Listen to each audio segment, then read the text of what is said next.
Ang dungis ng mukha ni paring Stubborn. Nagsusubo. Ang mukhang Barbie. Pucha, ang gaganda na itong Mili mga lodi. Ang astig magsilakad oh.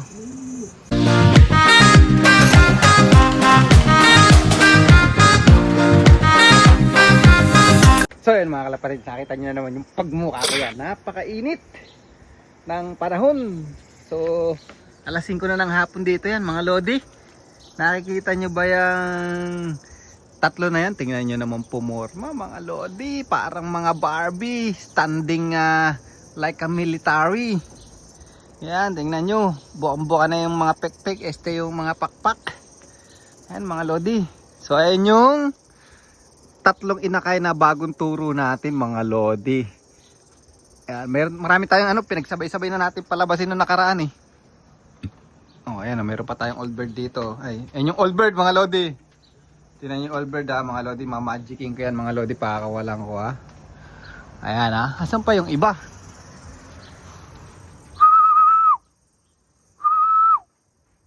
Stubborn talaga to, makukulit talaga yung mga iba doon lang sa buong Pero ito yung tatlo mga lodi Ay, ang gaganda Marunong na rito sa loop natin mga lodi. Yan, napakainit. Kuhanin natin yung old bird, kuhanin natin. Tuturuan din natin to mga lodi. Tingnan nyo to mga lodi. Tingnan nyo yung mukha. Nagmo-molt yung mukha. Ganyan ang young bird race dito sa New Zealand. Ito, na-hatch to October 18. So October, November, December, January, February, magpo 4 months old pa lang ngayong February 18 to mga lodi. Pero tingnan nyo itsura Ayan, sasabak na siya sa race sa March 1. Ito pa yung isa, tingnan nyo yung mukha. Ayan Ayan, molt na molt din yung mukha niya. Hindi makita sa ayan, ito tingnan nyo yung mukha, molt na molt din. At ayun yung old bird na tuturuan natin na kapatid ni Batang Quiapo. At dahil nga wala na sa atin si Batang Quiapo, siya ang ipapangalan natin ngayon sa kanya. Batang Quiapo. Siya na yung new generation ng Batang Quiapo ngayon mga lodi. Abangan nyo to. Kasi i-race natin to sa old bird sa long distance. Pag umabot siya, kung makauwi siya sa long distance. Ayan. Actually naturuan ko na to mga lodi. Naalala nyo nung last vlog ko na i-rehome natin to. Kinabukasan lang nun, dangata yung kamay ko mga lodi, pinakawalan ko. Pero halos 2 days siyang nawala. Ngayon lang umuwi ngayong hapon mga lodi. Nagulat ako, pumasok na rito. Ayan. Malamang sa bumalik ito dun sa dati nating loop. Tapos wala na siyang makitang na loop dun mga ibon. Bumalik ulit dito mga lodi. Ayan. Ayan mga lodi. Ito na yung old bird na gusto nating i-rehome. Na kapatid ni Batang Quiapo. Mukhang nadakot yata ito mga lodi. Nabalian pa ng pakpak yung last flight. Bali ang last flight. Anyway siya na yung bagong Batang Quiapo natin ngayon na papangalanan. Ayan Ayan ito yung old bird tingnan nyo yung ring.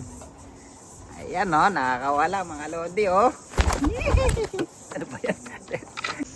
Ayan na siya mga lodi. Gusto yatang magpaluto doon sa lutuan Ayan, na-rehome na natin siya. Ayan halos 2 days siyang nawala. Palagi ko pumalik doon sa dating loop natin. Tingnan nyo Ayan, tingnan nyo. Pasok. Pasok. Pasok.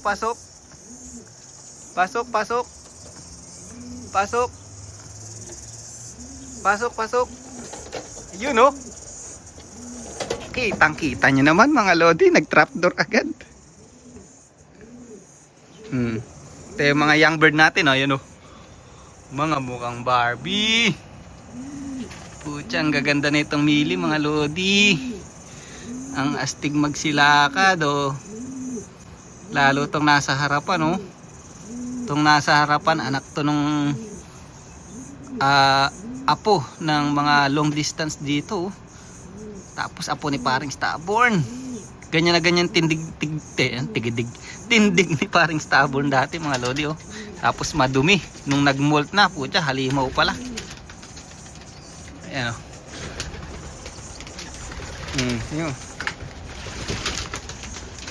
Yun. Ayan ang puno, pinakapuno mga lodi. Ayan oh. Ang dungis na mukha ni paring stubborn nagsusubo.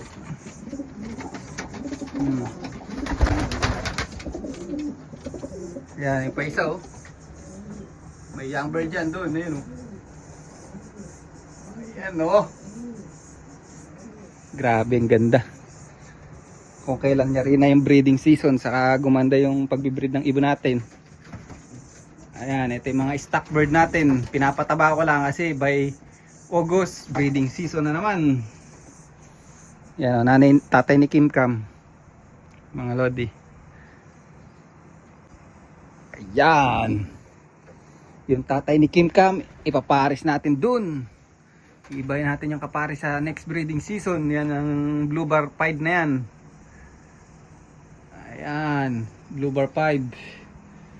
Paggagamitin natin yan next season. Tapos si Darna, ipaparis uli natin sa magandang kak.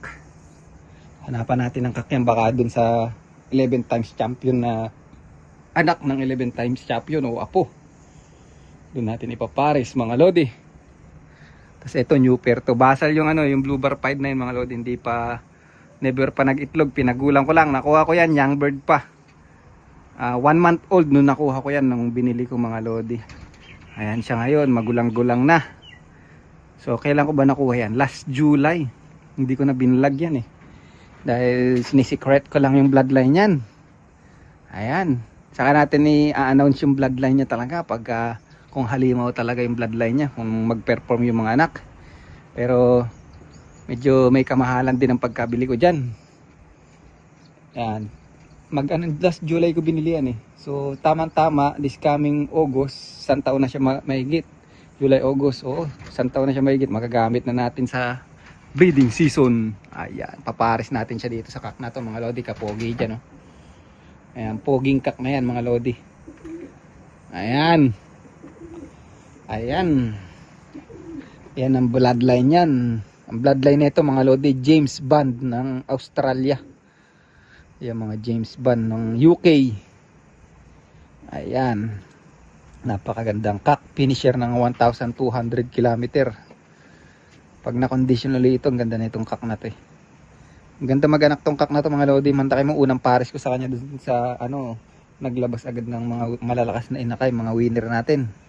Sila Kim Cam, saka yung kapatid nun. Tapos yung pinadala ko sa Christchurch na anak niyan, nagpapanalo din dun. Ayan. At ayun yung nanay ni Kim Cam, yung blue checker. Yung blue checker na hen na yan, baka parisan ko ng ano, isa dito sa kak na to. Baka itong inbreed ni stubborn na yan, yung mili sa taas na yan. Or itong blue checker na, yung red checker na nasa baba. Alin dyan sa dalawa na yan, imi-mix up natin. Ayan. Okay. Lupit, tingnan nyo. Ang dami na namang droppings, kayod na naman. Medyo masama tabas ng mga young bird natin. Masasakit ang katawan nito kasi nagmumolt mga lodi. But anyway, hayaan lang natin sila dyan at bukas itotos natin sila. Okay, dito ka na rin yung vlog natin mga lodi. Bye.